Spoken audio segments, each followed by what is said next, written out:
Shalom, selamat malam. Saya Susan 124696 ingin membagikan kedahsyatan pemeliharaan Tuhan atas kehidupan saya. Dari saya selesai baptis di usia 12 tahun, Tuhan sudah mulai, bukan hanya mulai, selalu menunjukkan kebesarannya, pemeliharaannya, perlindungannya di dalam kehidupan saya. Terlebih selesai baptis itu, semakin Tuhan menunjukkan apa yang terbaik untuk kelanjutan kehidupan saya. Di saat usia itulah saya juga sudah diarahkan oleh Bapak dan Ibu Gembala untuk mulai mengajar anak-anak sekolah minggu. Bahkan tergabung dalam pelayanan ke desa-desa dalam bentuk musik angklung dan kulintang, dan saya adalah salah satu anggota yang memainkan kulintang sampai melatih rekan-rekan dan adik-adik di bawah saya untuk memainkan kulintang dan angklung, dibantu oleh Bapak Gembala. Itu yang awal saya mulai terlibat dalam pelayanan. Selanjutnya di saat SMP pun di kelas 3 sempat saya dipindahkan dari kota Mojokerto ke kota Surabaya. Di situ saya sudah tertinggal, belum bisa didaftarkan mengikuti ujian SMP kelas 3. Karena saya masuk kota Surabaya, pendaftaran itu sudah lewat. Tapi saya hanya bisa menyerah kepada Tuhan. Kalau memang saya harus mengulang di kelas 3 dengan materi pelajaran yang sudah berbeda. Di kelas saya itu aljabar ukur itu yang terakhir. Seandainya saya mengulang, berarti saya harus belajar matematika dari buku kelas 1 dan buku kelas 2 supaya saya bisa mengikuti awal kelas 3 yang baru dengan program matematika yang baru juga. Selanjutnya saya melanjutkan di SPG, Sekolah Pendidikan Guru. Di kelas 1 akhir sebenarnya semua teman-teman belum diberi pelajaran praktek mengajar. Tetapi bersyukur, puji Tuhan, saya satu-satunya siswa yang dipanggil oleh kepala sekolah untuk saya boleh dipraktekkan di SD satu kompleks dengan sekolah saya, SD Kristen. Dan di akhir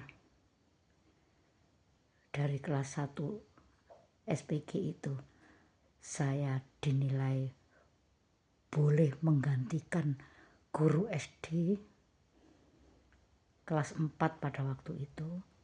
Beliau akan operasi, tetapi saya pertama belum mengerti bahwa saya ini disuruh mengajar macam-macam bidang studi itu untuk menggantikan guru tersebut.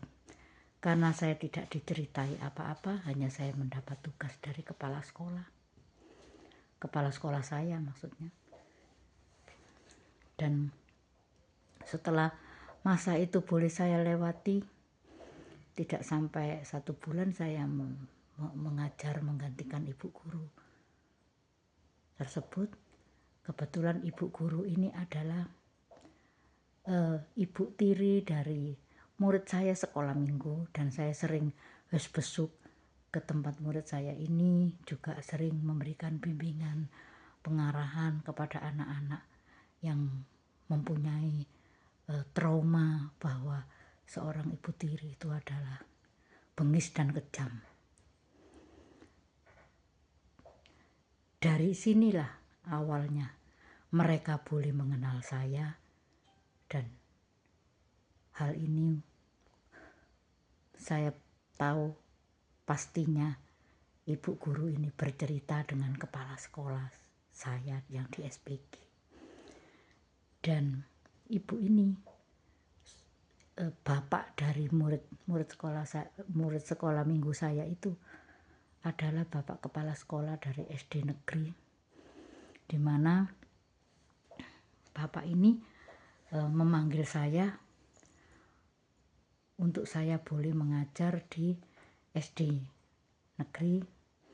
Karena saya masih siswa dari SPG, saya diberi petunjuk oleh bapak kepala sekolah supaya mengajar di hari Minggu, yang mana hari Minggu itu sekalian dijadikan seperti sekolah minggu, dan saya diberi hak untuk memberi nilai. Saya mengajar sekolah minggu juga berdasarkan kurikulum yang berlaku pada tahun itu, dan saya mengajar di situ. Guru sekolah minggu tidak boleh digantikan oleh siapapun, hanya saya saja yang diizinkan mengajar anak-anak sampai membuat soal ulangan bulanan, THB, sampai memberikan nilai di rapot untuk tiap-tiap anak yang hadir pada saat sekolah minggu itu. Dan kerjasama itu juga saya sampaikan kepada Bapak Gembala saya. Pada waktu di Surabaya itu saya bergabung dengan Gereja Isa Al-Masih, dan di situ Bapak Gembala memberikan persetujuan saya diizinkan mengajar, dan di situ juga diberdirikan sekolah minggu. Dan sampai hari ini murid-murid yang pernah saya ajar di SD negeri Nesong Surabaya itu sudah menjadi pelayan-pelayan dari Gereja Isa Al-Masih Surabaya. Lanjut di tingkat pernikahan saya pun, di situ saya ingat sekali bahwa 5 roti 2 ikan digenapkan Tuhan dalam kehidupan pernikahan saya. Saya yang tidak mempunyai uang cukup banyak, saya mulai melakukan apa yang menjadi iman saya, di mana iman itu adalah harus action. Baru nanti selanjutnya yang saya tidak mampu menyelesaikan, Tuhan Yesus saya itu bisa menyelesaikan. Dan benar apa yang saya sudah lakukan itu. Saya sudah menyiapkan semua kebutuhan saya menjadi pengantin, sampai pun surat nikah saya sendiri yang menyelesaikan, dan juga keluarga dari suami saya yang calon suami semula yang tidak merestui hubungan kami yang sudah terlaksana 6 tahun. Tetapi pada hari H benar-benar keluarga suami saya boleh merestui, dan di situ sekali lagi saya ditelikkan mata rohani saya bahwa Tuhan tidak pernah mempermalukan kehidupan saya dan selalu betul apa yang sudah diperkatakan firman Tuhan, bahwa sekali-kali Dia tidak pernah merancangkan kecelakaan atas kehidupan saya. Rancangannya adalah rancangan damai sejahtera. Itu Tuhan sudah buktikan. Sampai betul-betul 5 roti 2 ikan sisa 12 keranjang itu digenapkan dalam pernikahan saya. Saya pun juga mempunyai kelebihan uang maupun perhiasan-perhiasan yang cukup menjadi berkat yang Tuhan berkatkan pada saat itu. Dan sampailah saya di titik saya melahirkan juga tidak punya uang, hampir-hampir menjual sepeda motor, tetapi sekali lagi Tuhan membuktikan tidak pernah rancangannya itu adalah rancangan kecelakaan.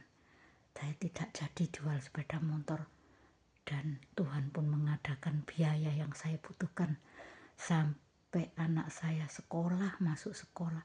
Itu pun Tuhan buat luar biasa. Saya bisa membawa anak saya dari playgroup. Tuhan sudah berkati, bisa di sekolah playgroupnya Kak Kresno pada waktu itu yang paling saya anggap paling bagus di kota Surabaya. Dilanjut di TK, SD sampai SMP Petra Surabaya. Dan di SMP kelas 2 itu anak saya bawa pindah ke Tomohon karena mengikuti suami saya. Dan disitulah Tuhan beracara dengan anak saya, di mana pada waktu SD dia umur 10 tahun dia sudah dibaptis. Dan sebelum 10 tahun tuh dia diundang di banyak tempat karena ada satu karunia yang Tuhan berikan, yaitu untuk penglihatan dengan nubuat. Dan saya paling tidak suka dengan ajaran seperti ini, tetapi saya heran kenapa anak saya yang dapat hal yang saya tidak suka. Dari ketidaksukaan saya inilah saya dibawa Tuhan, kemana anak ini bisa mendapatkan karunia ini. Ternyata ada satu kelompok persekutuan doa, Tante Erna namanya, di kota Surabaya. Benar-benar adalah satu persekutuan yang diberkati Tuhan, di mana persekutuan ini dikecam oleh banyak pendeta, katanya persekutuan yang sesat. Tetapi Tuhan menyatakan kemurahannya juga untuk pelayanan dari Tante Erna. Tante Erna juga seperti anak saya ini, bernubuat dengan penglihatan-penglihatan yang Tuhan karuniakan. Dan puji Tuhannya, saya percaya kalau anak saya mendapatkan hal seperti ini, sedangkan saya sebagai orang tua tidak suka, juga tidak mengerti apa ini, disitulah Roh Kudus itu bisa mengajar. Saya percaya sekali kalau Tuhan menitipkan anak kepada saya, itu bagaikan Tuhan memberikan pusaka Allah dalam kehidupan saya. Saya dilengkapi hikmat makrifat, bisa membimbing anak saya. Itu satu kemurahan yang luar biasa, sehingga sampai hari ini anak ini boleh dipakai Tuhan kemana-mana. Bahkan apapun yang dirindukannya Tuhan wujudkan dalam kehidupannya. Dan satu hal lagi, kemenangan demi kemenangan itu akan diberikan kepada saya. Itu pun Tuhan genapkan. Sudah melewati macam-macam persoalan. Dan yang paling saya ingat itu adalah di detik terakhir suami saya mengalami kecelakaan. Saya tidak mempunyai uang sepeser di tangan, tetapi Tuhan bisa mengadakan ada sekelompok temannya yang memberkati suami saya. 2 minggu suami saya dirawat di rumah sakit sampai dengan dia dipanggil Tuhan. Itu dari keuangan temannya yang diberikan dalam kehidupan saya.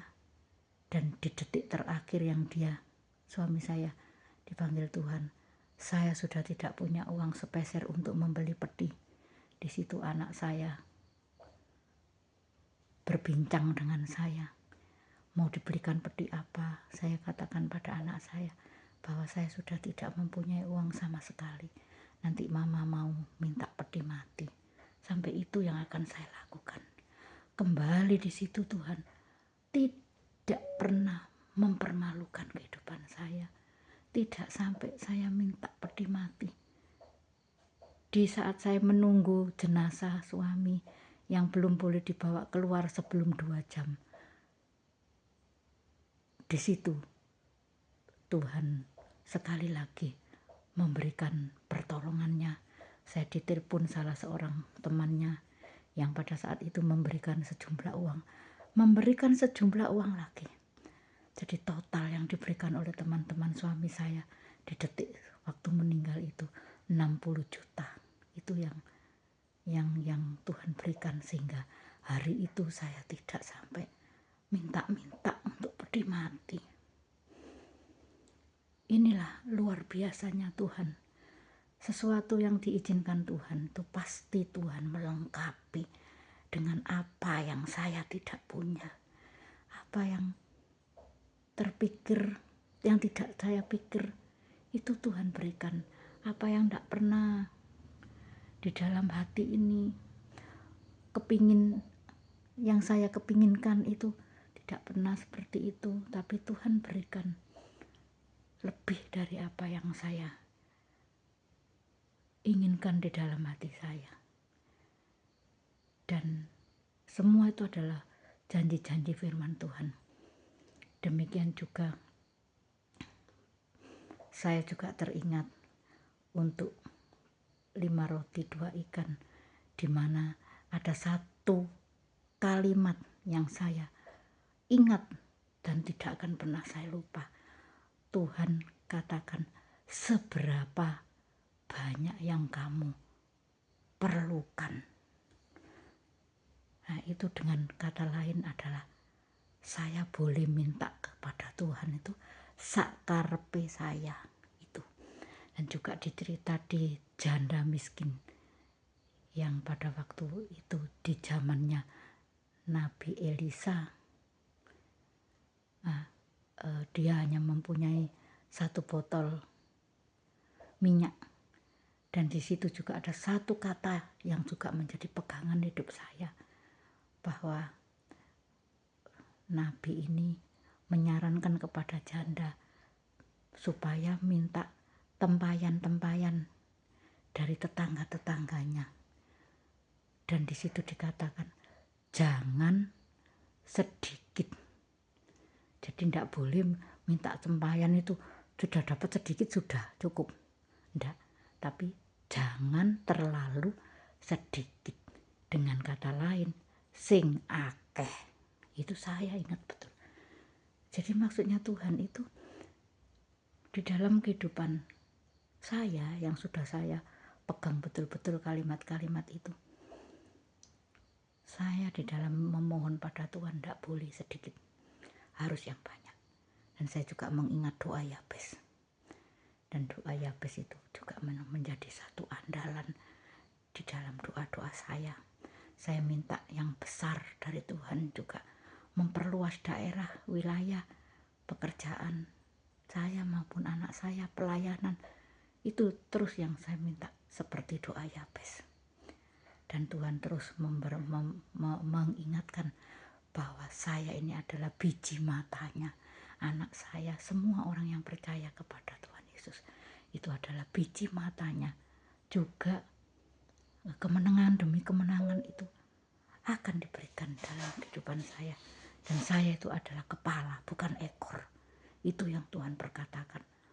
Tetapi saya harus melakukan apa yang menjadi perintahnya, yaitu bekerja dan menghasilkan buah. Hal ini yang saya ingat di mana saya sakit tahun 2018, saya dicuci darah. Dan saat itu sebenarnya masih 2-3 kali lagi saya harus dicuci darah. Dan cukup saya 10 hari di rumah sakit. Dan di detik yang saya memang harus cuci darah, saya berkatakan kepada Tuhan, Tuhan cukup 1 kali ini aja saya dicuci darah. Saya tidak akan cuci darah lagi. Apapun yang risiko yang besar pun akan saya ambil. Saya selesai ini, saya minta pulang. Itu juga saya sampaikan kepada dokter. Dan dokter memberikan satu kriteria kepada saya. Pokoknya kalau kreatin saya tidak di angka 13 lebih, maka saya tidak dicuci lagi, seperti itu. Dan kata-kata dokter itu saya pegang. Saya juga sudah berkomitmen dengan Tuhan, kalau Tuhan memang sudah waktunya pekerjaan saya di dunia ini selesai, saya dipanggil pulang, saya ya terima, asal saya tidak menghabiskan uangnya anak saya itu. Akhirnya begitu sampai selesai dicuci, kreatin saya di situ tuh turun sampai di angka 3. Sebetulnya saya tidak boleh pulang, tapi saya maksa. Dokter juga mengharuskan saya untuk tanda tangan. Saya tanda tangan. Karena bagi saya mati itu adalah untung, dan jikalau Tuhan memberikan kesempatan hidup, saya harus bekerja dan menghasilkan buah. Itu yang saya berkatakan kepada Tuhan. Dan saya juga bilang sama anak saya tidak mau sebenarnya, saya harus menyelesaikan sampai kreatinnya bagus. Saya bilang, enggak, mama harus pulang. Kalau kamu tidak tanda tangan, mama yang akan tanda tangan surat itu. Dan saya tanda tangani surat dari rumah sakit dan saya pulang. Bersyukur 4 hari saya pulang di rumah. Di situ saya sudah merasa lapar sesuai dengan petunjuk dokter. Kalau saya sudah ada rasa lapar, itu berarti saya harus segera cek laboratorium lagi. Dan benar, pada saat saya sudah merasa lapar, saya makan memang enak sekali. Dan saya ingat bahwa, oh ya, saya harus segera cek laboratorium. Dan di situ saya melihat bahwa kreatin saya sudah di angka 1,5. Dan selanjutnya saya dirawat oleh dokter BPJS. Dan tidak lama, beberapa bulan saya sempat dicek-cek terus sampai kreatin saya di angka 0,6. Padahal sebelum saya masuk rumah sakit itu, hasil kreatin saya 0,74. Saya sembuh menjadi 0,6. Tuhan Yesus dipermuliakan atas segala sakit penyakit yang sudah Tuhan berikan, tetapi Tuhan juga bela. Dan sampai hari ini Tuhan selalu menyertai saya. Amin.